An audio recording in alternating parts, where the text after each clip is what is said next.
My name is Rachel Marini.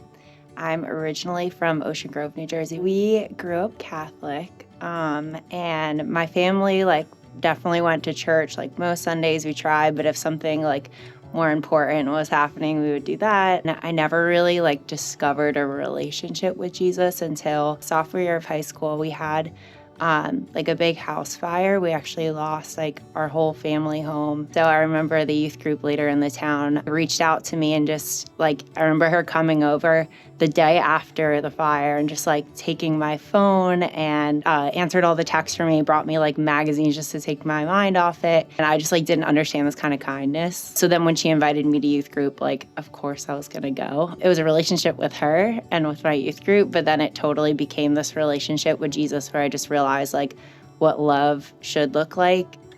I wish I could say I stayed so true to my faith throughout my life, but once I went to college, I just kind of did what I needed to do to fit in. I felt like I fell into this pattern of just doing things that I thought would make me happy and they weren't, and I couldn't understand why. Every time I got really low in college, I would go to church on Sunday. I just kept going down this path again and again of doing things I thought would make me happy and it wasn't. And then I found a church community there and I started to feel this sense of purpose. If I was at my, Bible study, I was where I was supposed to be. And then I started getting involved with the youth group and giving back.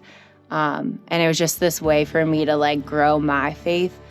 I moved back to New Jersey. I was you know what? Living in Florida and doing things my way is not working. So I ended up leaving a relationship, quitting a job, moving home, doing all the things that I thought, again, would make me happy. It was the lowest point ever. I was living at home. I lost all confidence. I questioned every decision I made. And then I just remember even at my lowest point, God was always there. I saw they posted a job at my company in New York City.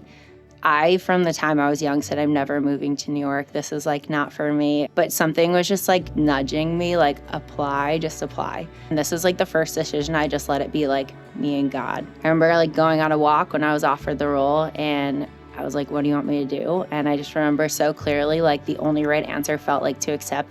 I just moved to the area a couple months before. I met for coffee with someone at Hoboken Grace to get involved with Vibe. She suggested I get involved in a dinner group. And it was all these girls around my age and a very similar stage of life. But it was just so funny that God literally meets you where you are. And he's I don't care where you are, what you've done, how you think you're supposed to be living your life. Being a Christian is not about living perfectly. That is why I love working in the youth group now. I can just talk to these girls at Vibe in my group and be I've done that, and I'm actually using the things I was so ashamed of for so long, and I can use my past experiences to support other people. And if that led me through a couple seasons of darkness, that totally makes it worth it.